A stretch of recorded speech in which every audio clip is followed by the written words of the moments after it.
If there's one thing we've learned about business and life, it's that people are the X factor.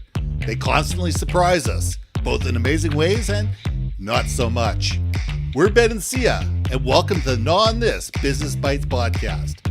This show is all about real life things we all deal with every day, how they relate to business, and how to make some sense out of our daily chaos. Welcome to the show.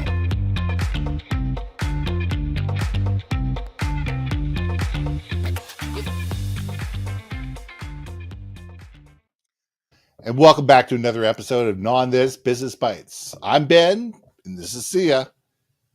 How many people in the audience have been let go? You walked into the office one day, and all of a sudden, your key card doesn't work. Ooh. There's a note to go see the HR director. All of a sudden, you can't get in the building.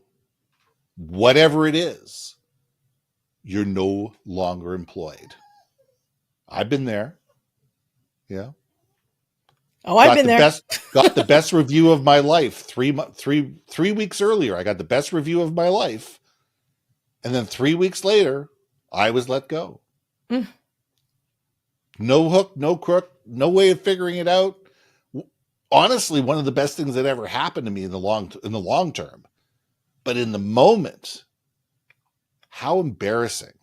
Because this was one of those tech firms where literally security follows you, to your desk, gives you a box, makes sure you only grab what's your personal stuff, and escorts you out the door. Oh, that's And everybody watches you as it happens. And they don't tell people why it happens. They just, everybody is left to assume why you are being escorted out the door. Oof. And it was embarrassing. Of course. And it was frustrating. It ended up costing the company a lot of money. But that's life. I had a really good lawyer. But that's another story altogether. But we get to a situation where all of a sudden our sense of self-worth, we sit there and say, what did we do wrong? What happened? We play 1,000 different scenarios out in our mind. And we sit there and go, okay, is there a next? Let alone what is next? Is there a next? And there's that pity party that comes up that eventually needs to be, worked through, but it's always there. Mm-hmm. So Syya, let's gnaw on this. It's so funny. You just made me go down memory lane. I'm like, oh, I've been let go. I've been RIFF'd. I've been. What's the other word that they use? I have no idea. I'm too old to be woke. I don't know. I whatevs. Job, whatever. Anyway, look. I was made irrelevant is what I was made. Yeah, made irrelevant, even better. So yes. I want to give a shout out because this was Claire M. Davis. Yeah. She had made a post and I was like, dude, that is something to talk about. She just shout out to Claire. She'd been let go 5 times. Oof. 5 times. Ouch. And so now she does coaching and helps people adjust. Now she focuses on medical sales, but look, a job's a job. Same techniques. Yeah. Words might be different used, right? But what I thought was fascinating was the fact that, she had listed out some of the things you're going to feel, right? As you get let go. And for me, when I left HP back in 2017, I had no identity. That's the problem I had. So I'd spent 20 plus years in tech sales. I lost, to quote Aria, I lost my religion for sales. I had no love, passion, nothing for it. And I was like fiercely freaking out going, wait a second. I just spent 20 plus years of my life in sales, in technology, and I want nothing to do with it. What the hell am I? Who the hell am I? Where the hell am I? And that's not a pleasant place to be. And no, because it's the same identity I had. That was my last sales job. My last job that was quote unquote sales.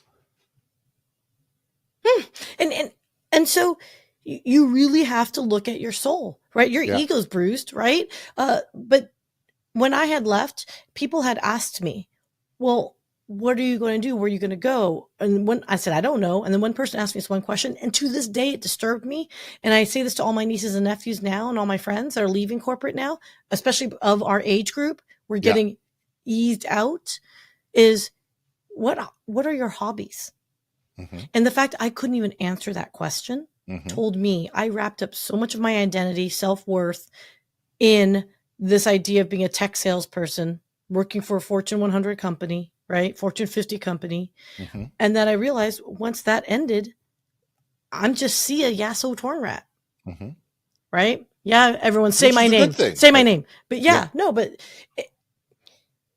the thing is, I also found it very quickly when we wrap our identity around other things, other people. So I'm Mm-hmm. talking to everyone that's having relationship problems.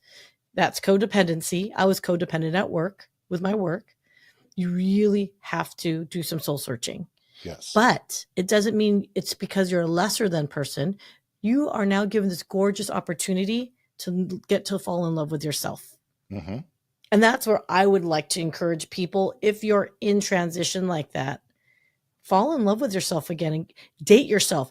Ask yourself the questions you would ask a person on a first date, right? What Yeah. are your hobbies? What's your favorite color? I think it'd be a really interesting result to see what you find out about yourself. Because I think you could probably find out things you used to love that you forgot about because you were on a different trajectory. Well, you're right. I mean, we become so absorbed and our identity becomes so intertwined with what we do. And, yours was a sales position, mine was a sales position, but it could be any job. Right. Right. It could be absolutely any job. And this also goes for people that retire. Ooh. This is the same issue, whether you're fired, whether you let go, whether you retire. We get to a point where we sit there and say, okay, if I'm not doing this, who am I? And we are complex, amazing human beings, whether we are or we are not attached to whatever organization we're attached to.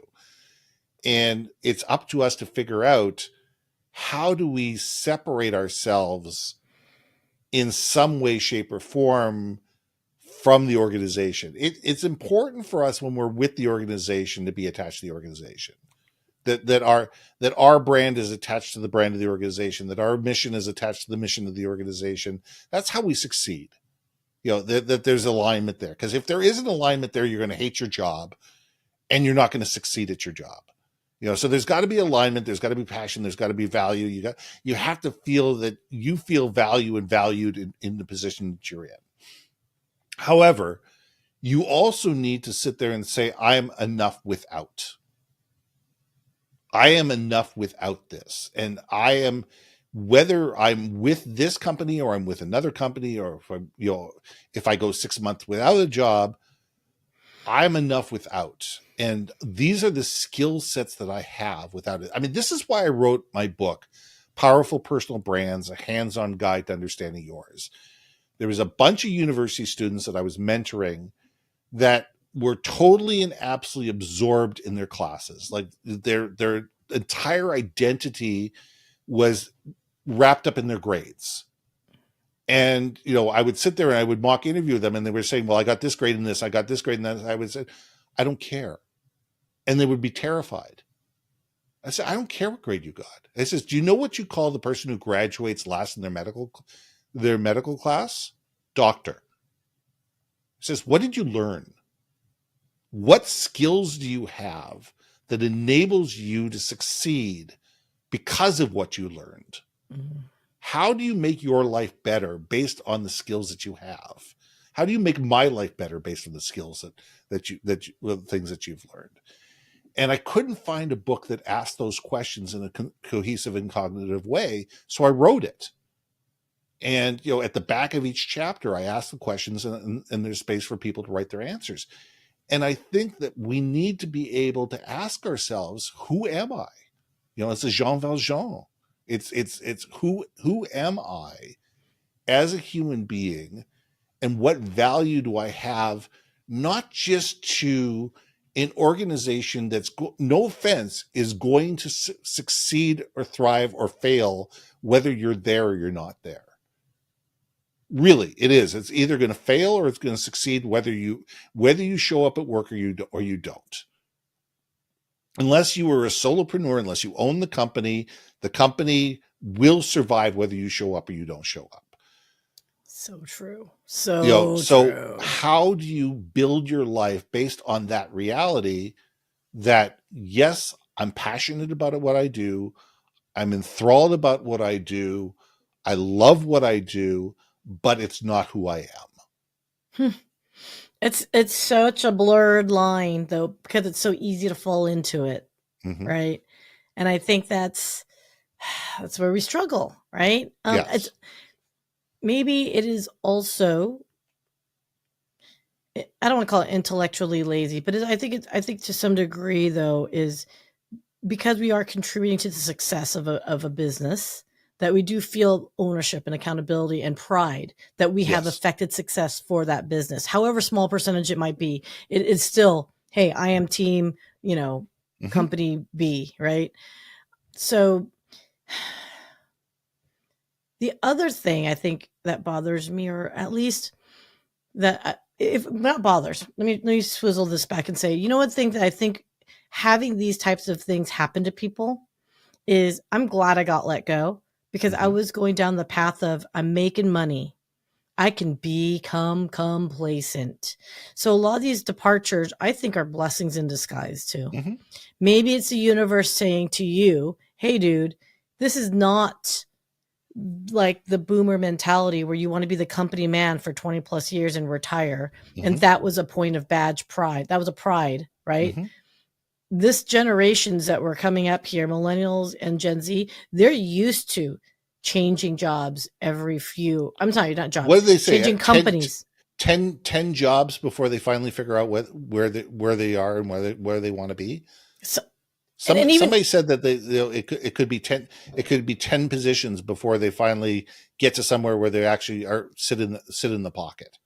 And even then, that pocket doesn't even last that much longer. It's like maybe 5 years versus 2 years, right? Yeah. And I think that's the I think maybe you and I generationally might have a harder issue to overcome being let go, because we do have, I think, that stamp of badge saying, oh, I'm an HPer, I'm going to get the retirement and blah, blah, blah, blah, blah, blah, blah.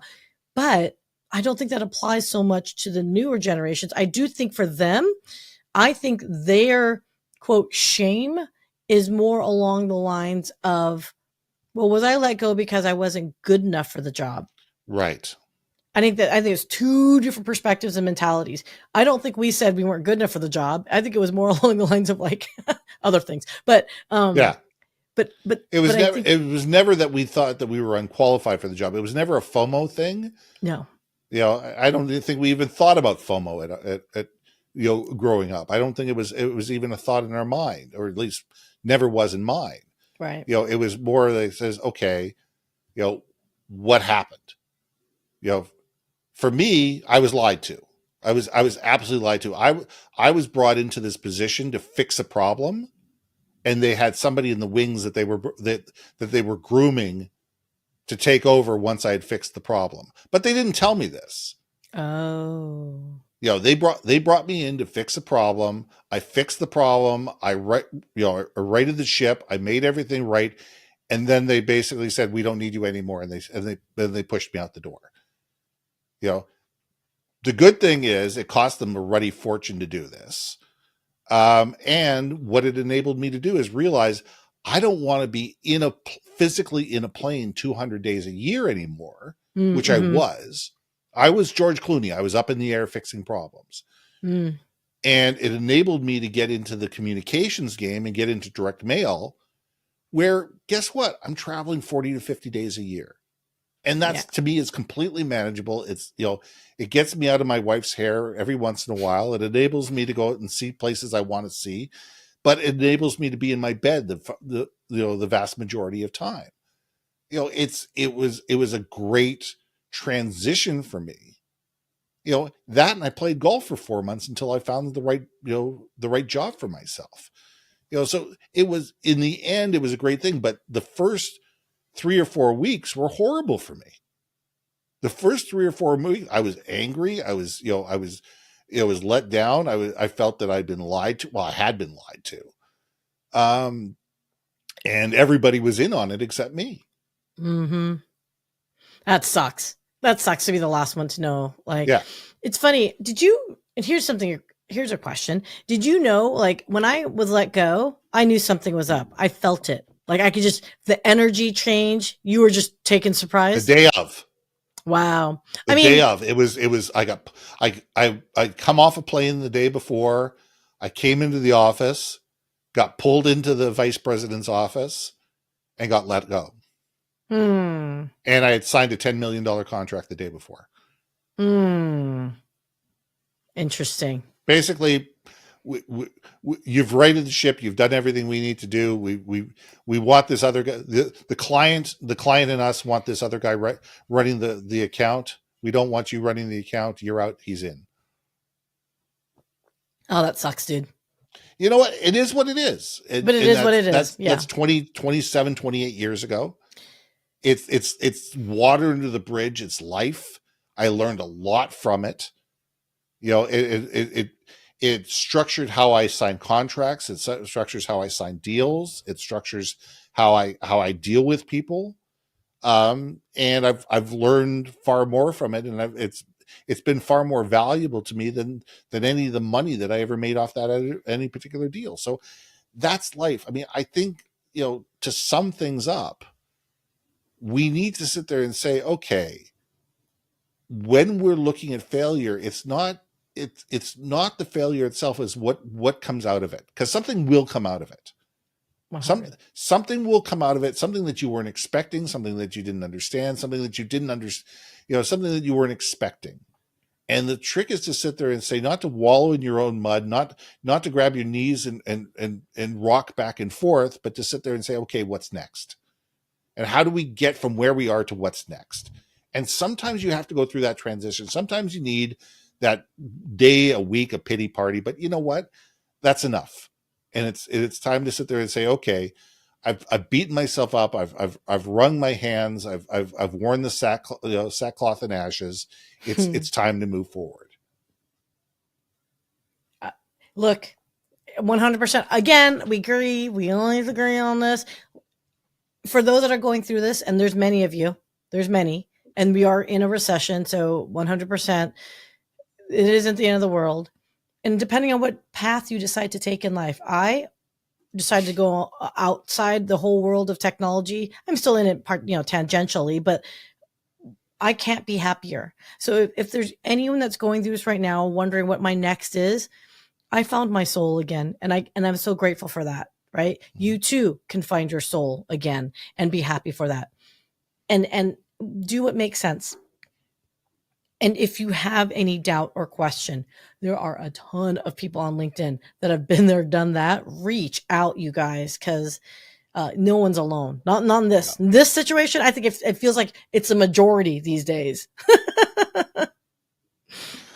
So listen, let's leave it there and sit there and say, hey, listen, reach out, talk to people, and realize that, you know what? There is a support team out there, and let's figure it out together. So I'm Ben. And I'm Syya. And we'll see you soon. Hey. Thanks for listening to another episode of Not On This, Business Bites. If you liked what you heard, we most humbly ask that you like, share, and hit that subscribe button. And if you want to communicate more effectively within your organization, contact Ben at yourbrandmarketing.com or me at brilliantbeammedia.com. We can help you build your community, brand awareness, and personality through digital content and podcasting. We cannot wait to hear from you. So see you next week for another episode of Not On This, Business Bites.